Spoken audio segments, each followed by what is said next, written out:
Hi everyone, অনু cooking আর্টে সকলকে স্বাগত জানাই। আজকে আমার রেসিপি হলো ম্যাঙ্গো সিমাই সুইস রোল। পাকা আমের স্বাদের এই সিমাই সুইস রোল একবার বানিয়ে খেলে অন্যভাবে সিমাই খেতে ইচ্ছেই করবে না। সিমাই আম এবং দুধ দিয়ে অল্প সময়ে বাড়িতেই বানিয়ে ফেলুন এই আকর্ষণীয় ডেজার্টটি।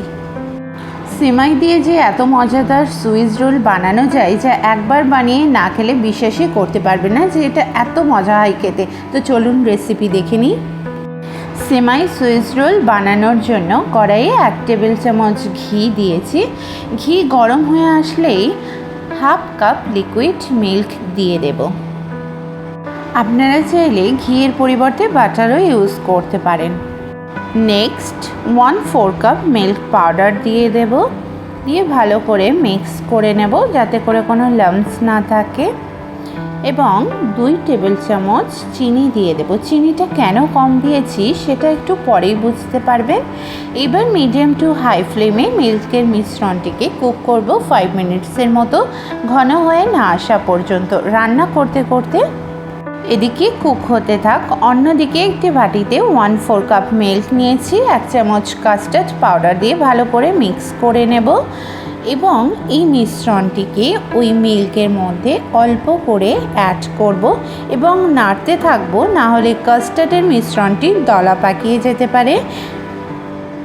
নেক্সট দিয়ে দেব হাফ কাপ আমের পিউরি। আম এখানে প্রচণ্ড মিষ্টি, তাই চিনির পরিমাণ কম রেখেছি। আপনারা আমটাকে বুঝে চিনিটাকে অ্যাড করবেন। এইবার সব উপকরণগুলিকে একত্রে মিলে তৈরি করে নেব সুইস রোলের ম্যাঙ্গো ক্রিম। এই ম্যাঙ্গো কাস্টার্ড ক্রিমটা খেতে এতটাই মজাদার যেটা বলে বোঝানোর মতো না। যখন ম্যাঙ্গো কাস্টার্ড ক্রিম এমন ঘন কনসিস্টেন্সি চলে আসবে তখন ফ্লেমটাকে অফ করে ক্রিমটাকে একটি বাটিতে ঢেলে সাইডে রেখে দেব ঠান্ডা হওয়ার জন্য। ক্রিমটাকে একটু লিকুইড মনে হলেও যখন ঠান্ডা হয়ে আসবে তখন অলরেডি ঘন হয়ে যাবে। নেক্সট কড়াইয়ের মধ্যে 2 টেবিল চামচ ঘি দিয়ে দেব। ঘি গরম হয়ে আসলেই দিয়ে দেব 200 গ্রাম ভার্মিসেলি বা সেমাই। এটিকে আমি 2 মিনিটসের মতো লো ফ্লেমে ভেজে নেব।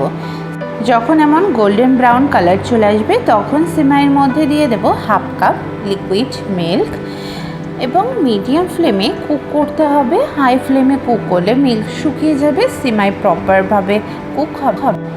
এইবার দিয়ে দিচ্ছি কনডেন্স মিল্ক 1/4 কাপের একটু কম। মিষ্টির জন্য এখানে চিনি ব্যবহার করা যাবে না, কনডেন্স মিল্ক ব্যবহার করতে হবে। সুইস রোল বানানোর জন্য যে আঠালো কনসিস্টেন্সি দরকার সেটা কনডেন্স মিল্ক থেকেই বানানো যায়। এবং একটু স্যাফরন দিয়ে দেব কালারটাকে আরও সুন্দর করার জন্য। আমার সিমাই এখানে রেডি হয়ে গেছে।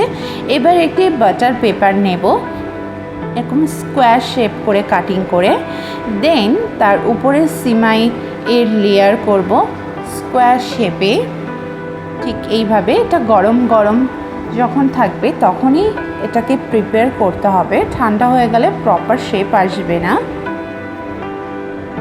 দেখুন ঠিক এইভাবে আমি এখানে স্প্যাচুলা দিয়ে এই শেপটিকে রেডি করেছি। দেন ম্যাঙ্গো ক্রিমটাকে ওর উপরে লেয়ার আপ করব।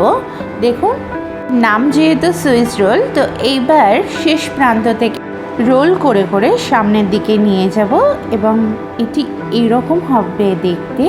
সরি বন্ধুরা, এখানে ক্লিপটা নিতে পারিনি, ক্যামেরা অফ হয়ে গেছিলো, বুঝতে পারিনি।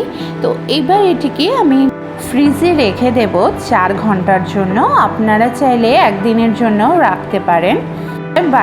এবার বাটার পেপার খুলে দেখিয়ে দিচ্ছি কত সুন্দর সেট হয়েছে, এবং ছুরির মাধ্যমে গোল করে কাটিং করে নেব ঠিক এইভাবে। এখানে সব ম্যাঙ্গো সেমাই সুইস রোল কাটিং করা কমপ্লিট। বন্ধুরা বাড়িতে একবার ট্রাই করার অনুরোধ রইল। তো অবশ্যই বাড়িতে ট্রাই করবেন এবং আমাকে কমেন্টে এসে জানাবেন কেমন লেগেছে। তো এইবার ঈদে একটু ভিন্ন স্বাদের ম্যাঙ্গো সেমাই সুইস রোল ট্রাই কিন্তু করতেই হবে বন্ধুরা।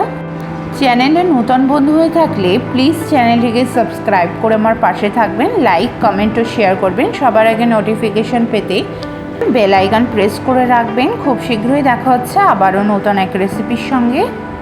সকলে সুস্থ থাকবেন, ভালো থাকবেন। ধন্যবাদ।